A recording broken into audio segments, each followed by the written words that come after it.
Welcome back, everyone. We're diving into the world of the California Condor today, Fascinating birds. aren't they? We've got some great articles lined up, ready to unpack their whole story. Really is a story of resilience. Oh, absolutely. I mean, from the brink of extinction, you know, Only 27 birds left back in '87. it's hard to believe. North America's largest land bird, by the way, Incredible wingspan. wider than any other bird on the continent. But yeah, their comeback is something else. We'll look at what nearly wiped them out. And how they were brought back. Exactly. And what challenges they still face. Oh, these challenges. Right. Let's get started then. Condors weren't always limited to, like, the American West, were they? No, not at all. Fossil records show their ancestors, like Gymnogyps caforti, roamed much wider. Yeah, Gymnogyps caforti was a similar species, actually. It spread Mm. across a huge range, even places like Florida. Florida, wow, imagine that.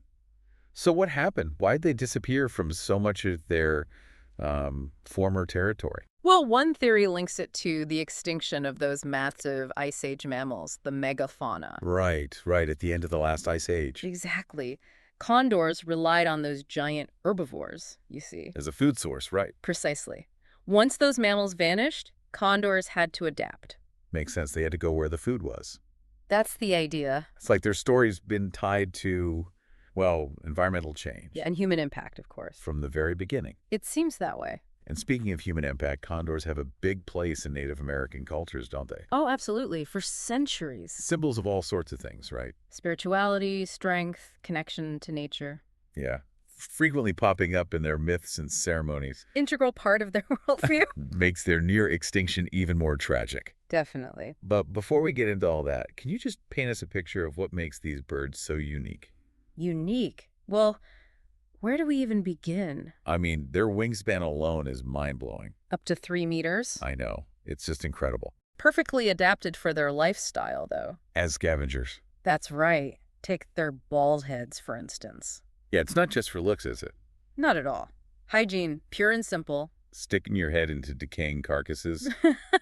You gotta stay clean somehow. Exactly. I'll pass on that, though. Probably wise.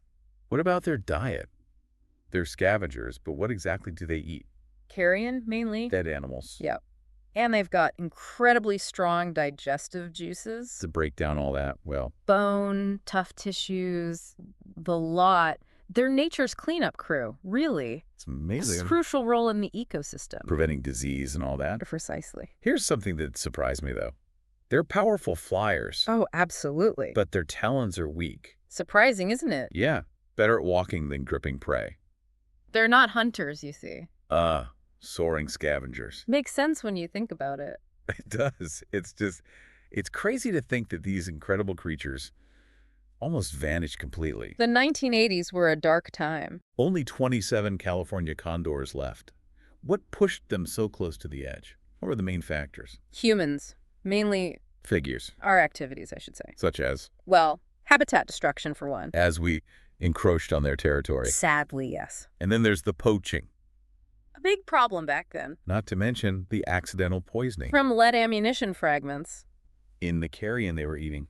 A tragic irony. Yeah, we'll come back to that lead issue later, I think, because it's still a concern today. It is. But I read something really odd. Apparently, even the gold rush played a part in their decline. It did, believe it or not. How so? People kept condors as pets Pets. Seriously. during the gold rush era. Yeah. Wild. It's such a contrast to, well, the intensive efforts needed to save them later on. A strange twist of history. It is. So let's talk about those threats, those things that almost wiped them out. What else was going on in the 20th century? Well, pesticides like DDT were devastating, Accumulating in the food chain. hitting condors hard. And other birds too, right? Many species suffered. Their populations were already fragile. And then these new threats just piled on. Even electrocution from power lines was a danger. A real hazard. It's heartbreaking to think about all the dangers they faced. It's a lot. But there's another side to this story, thankfully. A story of resilience. And incredible conservation efforts. Absolutely. So in 1979, the California Condor Recovery Program was launched. A major turning point. Tell us about it. What was this program all about? Ambitious, for sure. And expensive. Worth it, though, clearly. Oh, absolutely. It involved captive breeding, habitat restoration, public education, a whole multi-pronged approach. They really threw everything at it. They had to. One of the most interesting strategies was double clutching. Double clutching, what's that? Well, condors typically lay only one egg per year. Right. So they'd remove the first egg, prompting the pair to lay another. Clever. Then they'd incubate and raise both eggs, doubling the number of chicks. Essentially tricked them into having twice as many babies. You could say that. It shows how important it is to understand the species' biology. Define those creative solutions. Exactly. Wouldn't removing an egg disrupt the parenting process, though? That's where puppet rearing came in. Puppet rearing. Chicks were raised with minimal human contact. To avoid them getting too used to people. Exactly. They used puppets that looked like adult condors to feed and care for them. Like a condor kindergarten. In a way, this prepared them for release into the wild. Smart. Well, So they boosted the captive population and then back to the wild they went. the next chapter in the condor comeback story. Where were they released and what challenges did they face? The first reintroductions were in California's Big Sur region in 1991. Big Sur. Beautiful. Then came Pinnacles National Park, the Grand Canyon area. All carefully chosen, I'm Oh, sure. yes. Suitable habitat, prey availability, minimal human disturbance, all those factors. Must have been amazing to see those first condors back in the wild. After being so close to extinction. A symbol of hope. But it wasn't smooth sailing all the way, was it? No, unfortunately not. Even with all the effort. They still faced and still face a lot of threats. Including that lead poisoning we talked about. One of the biggest problems. I find it unbelievable that something so preventable is still jeopardizing their recovery. It's a constant battle. It really is. I know California passed that Ridley Tree Condor Preservation Act. Right, back in 2008. Requires hunters to use non-lead ammo in condor habitat. Big step forward. But is it enough? I mean, condors can fly pretty far, right? Oh, yeah. They can range widely. So they could easily end up foraging somewhere lead ammo's still used. That's the problem. It's frustrating, isn't it? Seems like we should have solved this by now. It's complex. It's like a reminder that conservation takes a lot of different approaches. Getting the problem from all angles. Exactly. But lead's not the only challenge, is it? What else are they up against out there in the wild? Trash ingestion's a big one, especially for the young ones. They eat trash. They mistake it for food or for bone fragments, you know. Oh, right, because those white plastic bits. Exactly. And it can be fatal, unfortunately. We really need to be careful about our waste, then. Especially in condor areas. It seems so simple, but it makes a huge difference. It does. Anything else? Any other threats we should be aware of? Collisions with power lines are always a risk. With those huge wingspans. Hard to miss them. Yeah, makes sense. There are mitigation efforts, though, you know. Like what? Marking power lines to make them more visible, for instance. Oh, like those big colorful balls they sometimes put on them? Something like that. They're also trying aversion conditioning.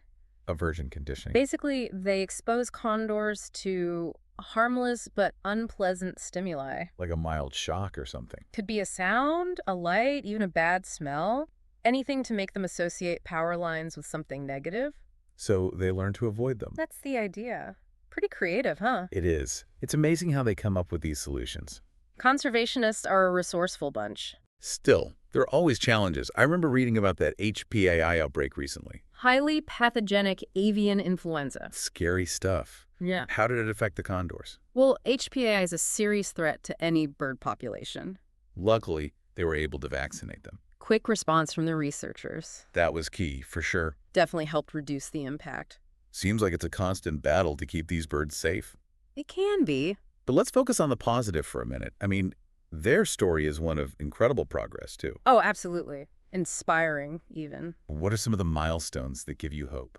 Well, the fact that we've gone from 27 condors to over 500 is amazing in itself. A huge achievement. Then there was the first wild-fledged chick in 2003. A new generation born in the wild. Exactly. Gave everyone a boost, for sure. And then, in 2006, a pair nested in Northern California for the first time in over a century. Reclaiming their historical range. Amazing. So they're spreading out again, right? I heard they've even been spotted near San Francisco. They have, and in Sequoia National Park, too. Their range is expanding. It is. And the Yurok tribe's reintroduction efforts in Redwood National Park are really exciting. They're using mentor birds, aren't they? That's right. Older, experienced condors to guide the younger ones. Like having a built-in training program. You could say that. It's a beautiful blend of traditional ecological knowledge and modern conservation practice. Can you explain how those mentor birds work? I'm curious. Well, they basically help the youngsters navigate life in the wild. Showing them the ropes. Exactly. Finding food, dealing with other condors, avoiding danger. The mentors teach them the essentials. It's fascinating how they learn from each other. Social learning's key for these intelligent birds. Makes you wonder about their social dynamics, though. I mean, they don't have a wide range of calls, do they? Just grunts and hisses, really. So how do they establish their pecking order? Body language, mostly. Oh, right, all those subtle cues. And elaborate displays, too. It's especially noticeable during feeding. Who gets to eat first? Exactly. There's a definite hierarchy there. So much we still don't know about these complex creatures. We're learning all the time. We've talked about the challenges, the successes, but what about the people behind it all? The unsung heroes. The people who made this comeback possible. It's truly a collaborative effort, you know? A testament to what we can achieve when we work together. Exactly. Zoos have played a crucial role, for example. Like the San Diego Wild Animal Park and the Los Angeles Zoo. Pioneers in captive breeding techniques. Their expertise was essential. Absolutely. And the U.S. Fish and Wildlife Service, of course. Coordinating everything. Research, habitat management, monitoring, they've been vital. And organizations like the Ventana Wildlife Society and the Peregrine Fund. Out there on the front lines, reintroducing condors, monitoring their progress. Often in tough conditions. They're dedicated, that's for sure. It's inspiring to see so many people from different backgrounds coming together. Scientists, government agencies, zoos, private organizations. All united by a common goal. It shows what's possible. And sometimes it's the passion of just one person that sparks a movement. Like Jan Hamber. The ornithologist. Dedicated her life to condors. Her field notes have been invaluable, haven't they? A treasure trove of information for researchers. Decades of meticulous observation. A true testament to what one person can achieve. It's a powerful reminder. It is. We've come a long way in this deep dive. From the brink of extinction to, well, a glimmer of hope. The condor story is far from over, though. What does the future hold? That's the million-dollar question. It's a question that keeps a lot of us up at night, that's for sure. Yeah, even with all the progress, their long-term survival's not guaranteed, is it? Not by any means. So what's next for condor conservation? What are some of the things that, that give you hope? Technology's playing a big role, I think. Oh, yeah. How so? GPS tracking, for example. Right. They put those little transmitters on them, don't they? Tiny little things, but they give us so much information. Like what? What can you learn from tracking their movements? Well, everything, really. Their habitat use, foraging patterns, social interactions. We can see where they go, what they do. It's like having a window into their lives. Exactly. And that helps us make better decisions about, say, habitat management. I see. So you can see if they're avoiding certain areas. Or if they're spending a lot of time in places that might be dangerous. Like areas with lead contamination. Exactly. It helps us target those areas for remediation. So it's not just observation anymore. We're using technology to really understand their needs. That's the key. And it's not just GPS either. What else? Genetic analysis is becoming increasingly important. Their DNA? Yep. We can track their family tree, you know. See who's related to who. And understand the impacts of inbreeding, which is crucial for a small population like this. To maintain genetic diversity. Exactly. We need to make sure they have the resilience to adapt, to face future challenges. Makes sense. Speaking of challenges, we can't ignore lead poisoning. It's still the biggest threat. It's just so frustrating that it's still an issue. I know. But researchers are working on it, coming up with new solutions. Like what? Well, there's chelation therapy, for example. Chelation therapy. It's a medication that binds to lead in the bloodstream. So you can remove it from the body. Essentially, yeah. Detoxify the condors that have been exposed. Wow, that's incredible. Anything else in the pipeline? A lot of research going into alternative ammunition types, too. To replace lead bullets. Exactly. Finding materials that break down faster in the environment, reducing the risk of lead building up. That would be a game changer. Not just for condors, but for all sorts of wildlife. It's good to know people are working on it. Conservation takes a multi-pronged approach. Right. Addressing immediate threats, finding long-term solutions. And getting everyone involved. Scientists, policymakers, the public. We all have a role to play. Speaking of the public, what can everyday people do to help? Lots of things. Supporting conservation organizations is a big one. Donating, volunteering. Exactly. And spreading the word. Tell people about condors, get them excited about these amazing birds. Raise awareness. Exactly.